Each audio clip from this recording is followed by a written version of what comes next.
Hey guys, just thought I'd do this video as a bit of a freebie, an extra one I guess, but it's probably on a topic that everyone's sort of thinking about or worrying about. Um, what happens if Russia now decides to invade Taiwan after seeing Russia pretty much get away with it? Um, the video is done by a really cool sort of dude that makes a lot of videos like this called Johnny Harris. A lot bigger YouTuber than me, but I'll put his details down below. Cheers, guys. Let's have a look.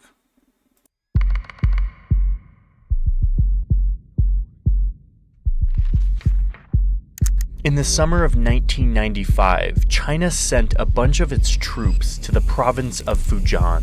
They then started testing missiles and putting it on TV. They then started running highly publicized combat exercises, very similar to what it would look like to cross this 130-kilometer wide strait to invade the island of Taiwan, a place that China doesn't think is a real country. But Already, I can say that there is similarities between Russia and Ukraine and China and Taiwan. They both like to show off their forces. Yeah.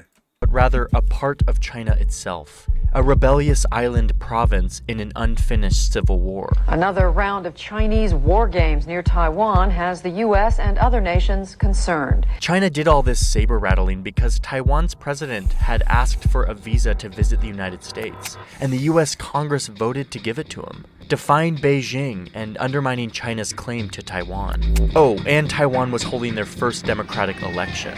These are the first free elections of a Chinese leader in 5,000 China years. announced Friday that it would start the new military exercises less than a week before Taiwan's presidential election. China hated that all of this was happening on this island that they think is theirs, hence all of the military flexing. But look who shows up next. Diplomatic trouble may be brewing again between China and the United States. Yeah.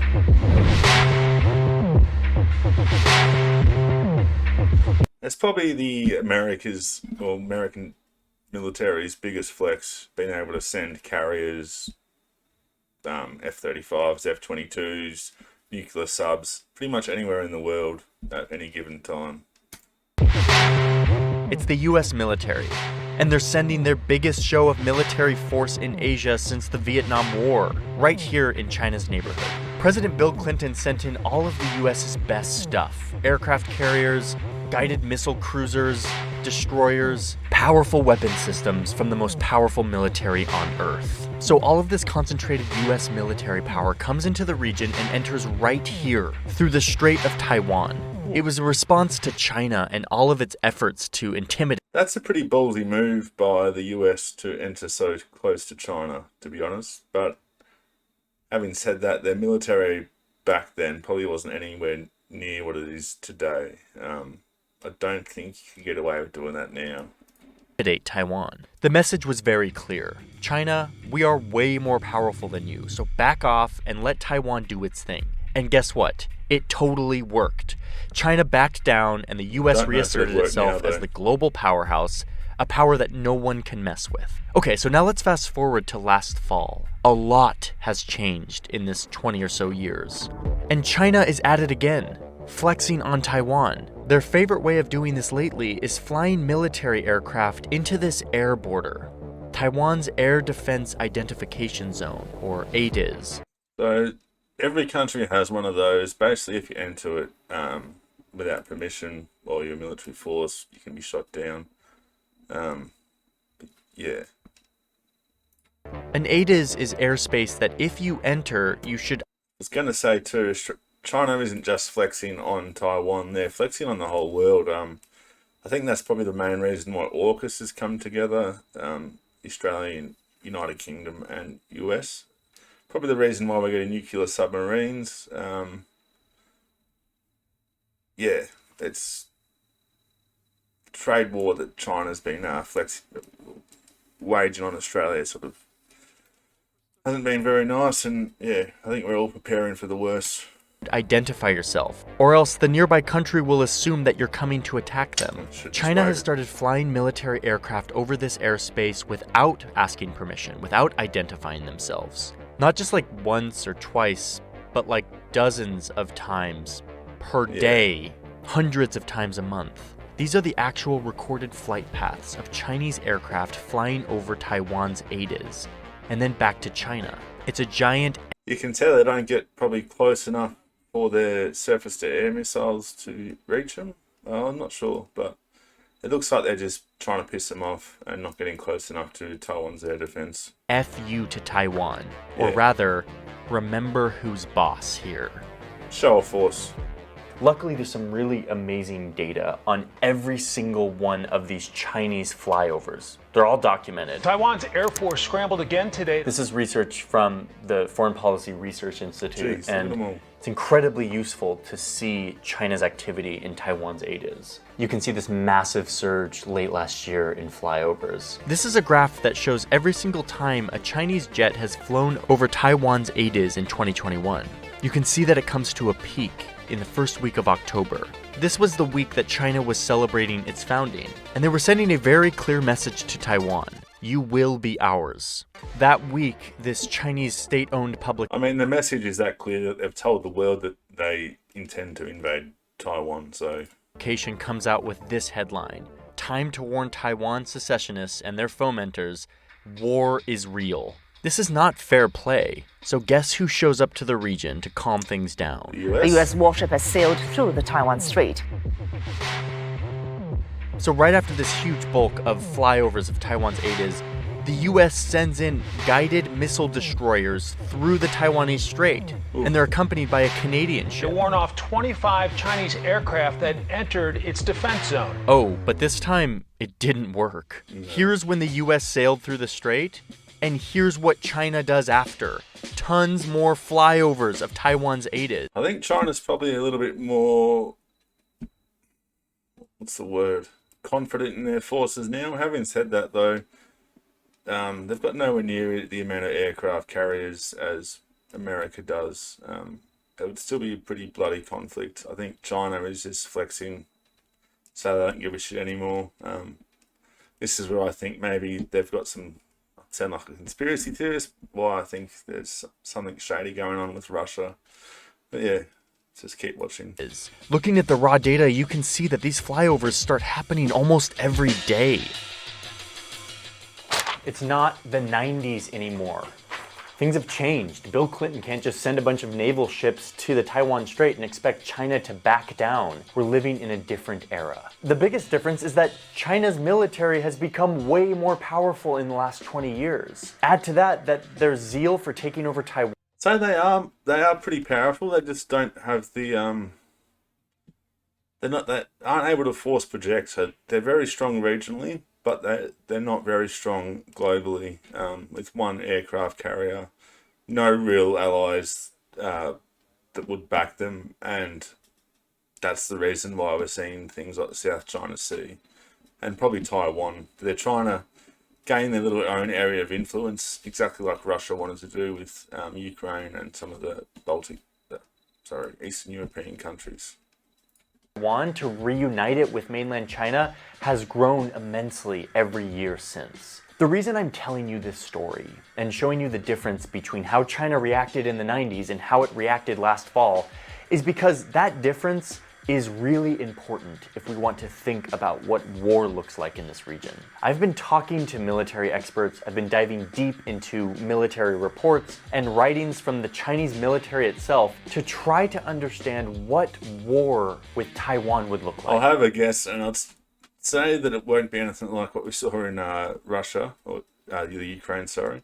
I reckon it'll be a bit more westernized. There'd be a big bombardment, probably lots of planes flying over, probably try and take out the any defenses, and then there'd be a marine invasion potentially. Let's see if I'm right. It's something that is becoming more likely year by year. So what's to follow is my best attempt at understanding what war in the Taiwan Strait looks like. A war that drags in the United States and its allies. War is impossible to predict, and so we don't know for sure, but what I hope we... Sorry to pause it again, but the difference between the Russia-Ukraine thing is that if China invades Taiwan, we will be deploying there. We will be dragging to war. So that's probably the scariest thing. Yeah. we can do here is look at a scenario and learn how conflict works and what calculations all the countries involved would have to make in what might become the next world war. I just want to make China understand that we are not going to step back. China's aggression against Taiwan is accelerating, and it's blaming the U.S. Beijing has been getting increasingly tough on Taiwan. So are you saying that the United States would come to Taiwan's defense? Yes and yes. Yeah, there we go. War between Taiwan and China.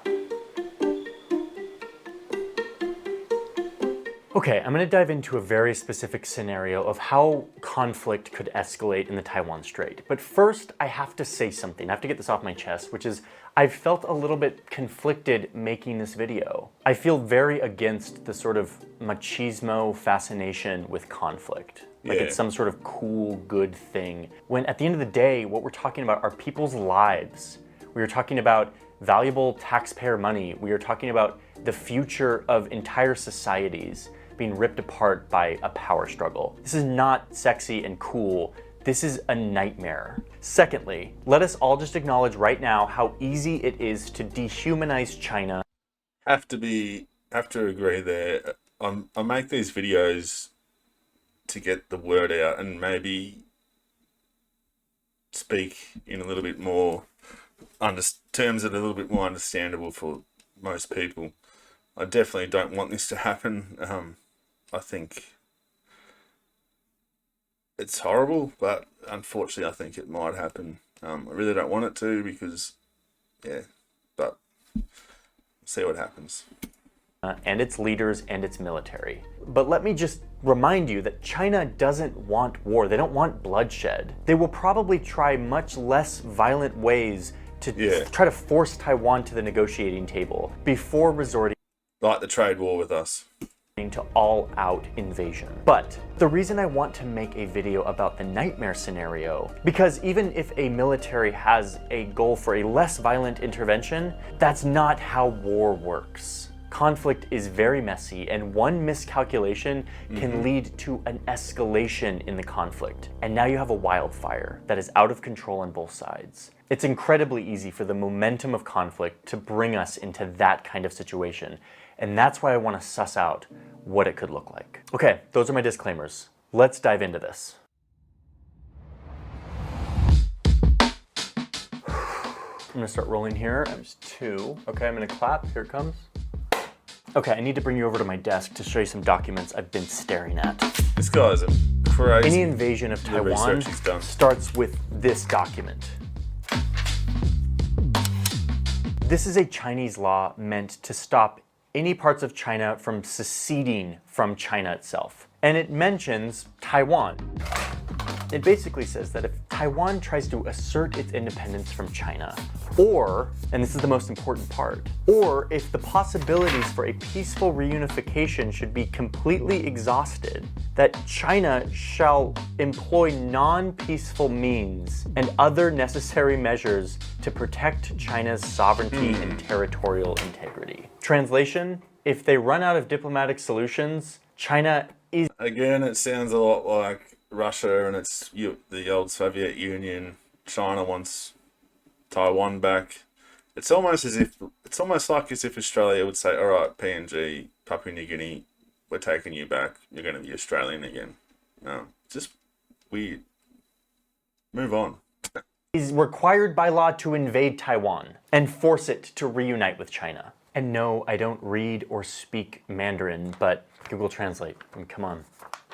Listen, we're like 70 years into peaceful solutions being tried and not working. Meanwhile, on the island of Taiwan, support for any sort of reunification is at an all-time low. Like, it's not looking like peaceful reunification is gonna happen, which is making the interpretation of this law more and more on the side of China should do this forcibly. Okay, so that's the legal justification from a Chinese perspective.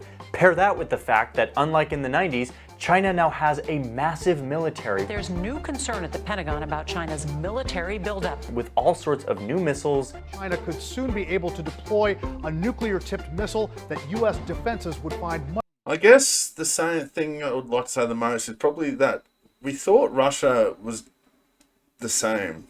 We thought their capability was match grade comparable to the Western world, and that didn't pan out very well. As much as war is horrible, it would be interesting to see if China can actually provide what it flexes on.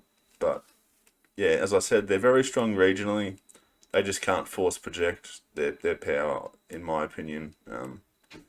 Yeah.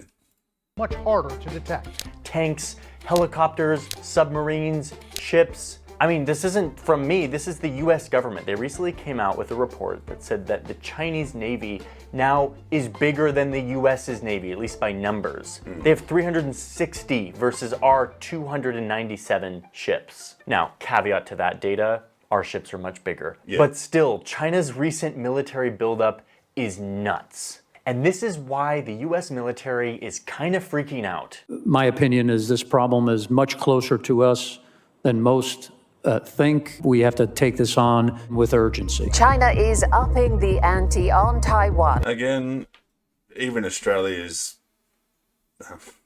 growing its defence force by 18,000 people, nuclear submarines, new tanks, new choppers. I think the whole world's in a state of military build-up, which is also a scary indicator for what's to come.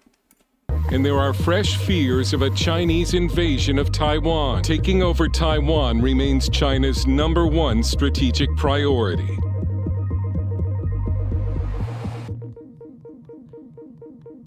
Okay, so this is the moment that a lot of you probably came to this video for, which is, what does the war actually look like? Let's say that China feels confident that the only way that Taiwan is going to join China, which is again a legal imperative, is if they forcibly invade. Blockade isn't working, negotiation isn't working. The first strike on Taiwan would likely look like just another Chinese provocative ADIZ flyover. China's done this hundreds of times, so at this point, Taiwan thinks that they're just doing another one of— I mean, China isn't just doing this either. Recently, they shone a military-grade laser at one of our fighter jets in the sky. They're in South China Sea where they're not meant to be. They're just being dicks. Their routine flex our military might exercises. But this time, the fighter jet turns towards the island and begins firing. At the same time, China fires guided missiles from the mainland and deploys tons more jets. And they all start firing in a fast, highly coordinated attack. The target here is anything that Taiwan can use to defend itself. Like weapons that can shoot down planes or boats that are coming onto the island. Yeah. I mean, this could be anything.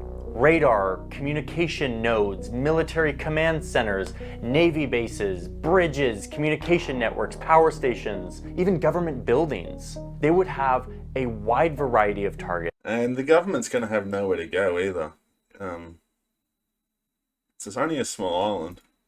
To effectively deny Taiwan the ability to respond effectively. I mean, unfortunately for Taiwan, a lot of these targets are left out in the open. They're easy to see. A runway is really easy to see and really hard to hide. This first attack would happen very quickly. One military So the first attack would probably be not only to take out strategic positions, but also to gain air superiority and deny Taiwan to have that superiority.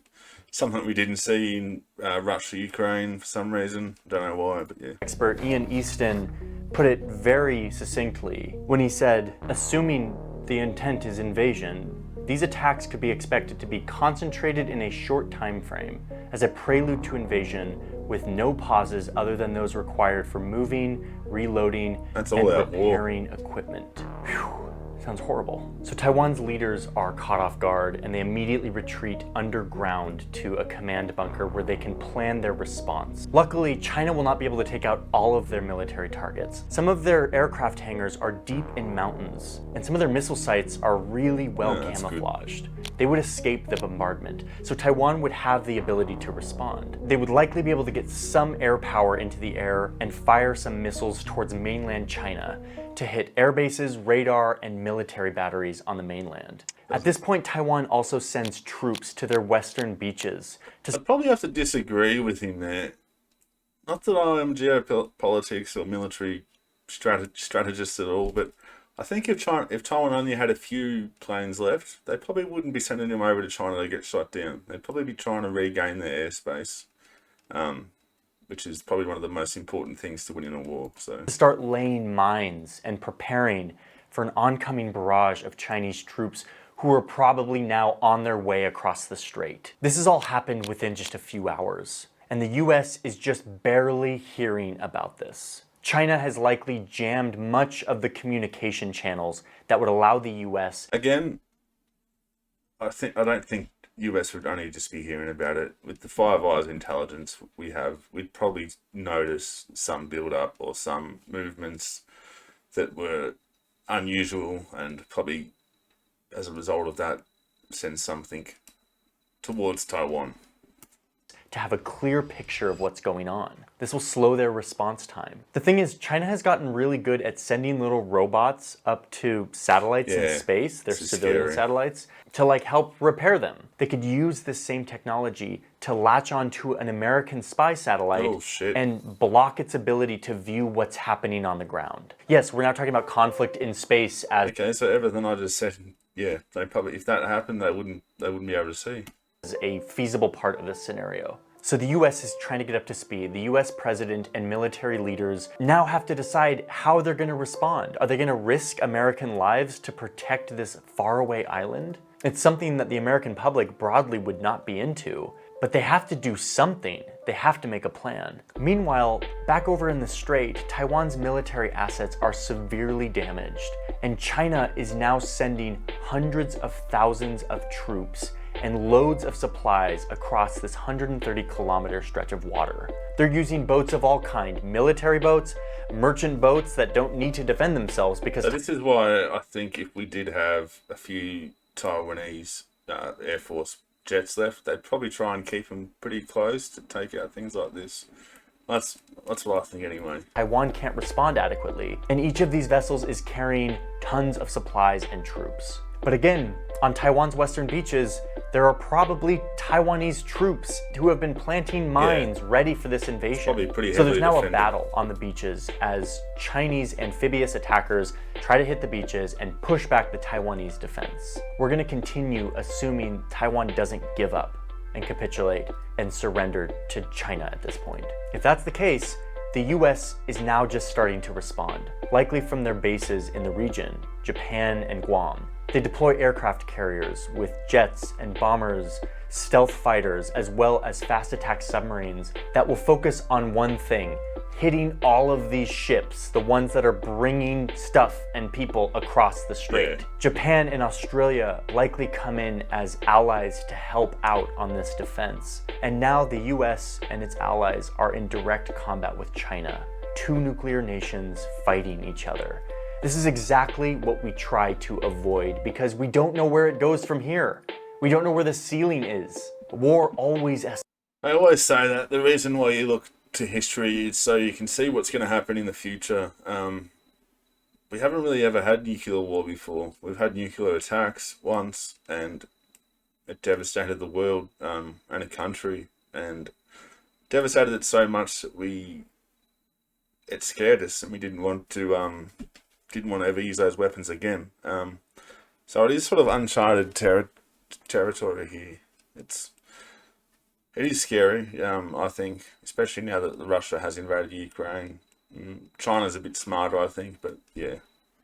Escalates. And when there's nuclear weapons involved, that's a very scary momentum. There's even a scenario where China actually strikes first, hitting US bases in Japan and Guam at the same time that they hit their initial targets in Taiwan. This would be a much more provocative move and would certainly bring the US. Again, sorry to pause it again, but I think this is where AUKUS probably comes in.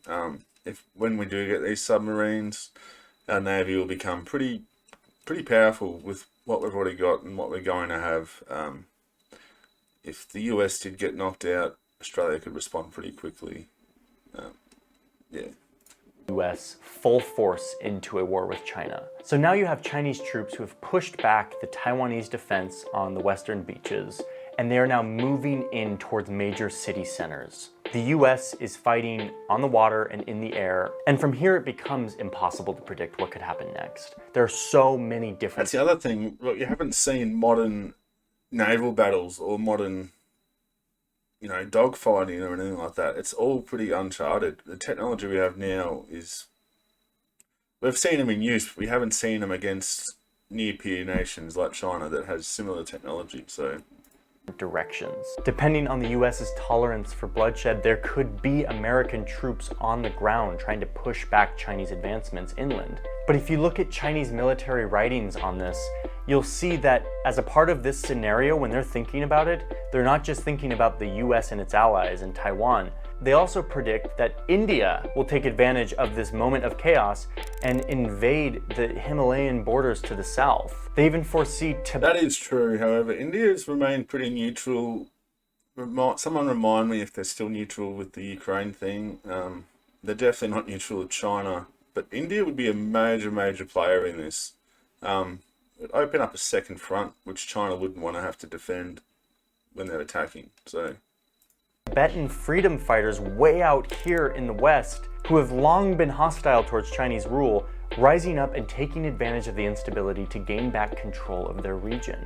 I mean, you can see how this starts to unfold. Before you know it, the entire region is devolving into a war that threatens to engulf many more countries, hundreds of thousands of lives. And this is where I want to stop, because from here it just becomes so speculative as to be completely useless. But I tell you this scenario of a potential invasion of Taiwan, not because it's the most likely, it's actually not. The more likely situation is China will pressure Taiwan through blockades or through other painful pressures that will get them to come to the negotiating table. I tell you this because this scenario is still absolutely a possibility. What's scary to me about all of this, and I've said this a bunch, but I'm just gonna keep saying it, once something like this starts, it's really hard to reverse it, to put the cat back in the bag. I mean, it's the same with anything, right? Compare it to a fist fight. Once you escalate your level of force, they're going to escalate theirs, and it's going to keep happening and happening. Unless you can de-escalate it early, it's just going to keep going. No one's in control. That's a concept that's really hard to get your head around if you didn't live through a global war. We live in an international system that feels like it has rules. We have the UN, we have treaties and conventions, we have global trade. It feels like there's some sort of order. But let me remind you that that's because we live in the most peaceful time in human history. This long peace where few people alive today witnessed what it looks like when two powerful countries clash in all-out war. It usually happens when some powerful leader feels strongly that he deserves land that the rest of the world says isn't his. So he uses his big, powerful army to go take it, and in the process, he sparks a horrible tragedy. And while I hope more than anything that doesn't happen in this case, we have to remember how commonplace it is, and that the peace between these big powers is I know he's hoping, and I'm hoping too, but I think, without sounding like a pessimist, I think wheels are being set in motion now, and something's going to happen bigger. Even if Russia did back off right now, we're still going to see the effects of that for the rest of our my lifetime at least. Actually the outlier here. I really hope that we are past needing to resort to this version of conflict to settle our disputes at this time in our history. But I'm not totally convinced that we are yet. And I think China and Taiwan, this specific case, is the best thing to look at to test whether or not we can. We can talk about it. We can find creative ways to solve this instead of resorting to the thing humans have done forever, which is just fight each other and see who wins.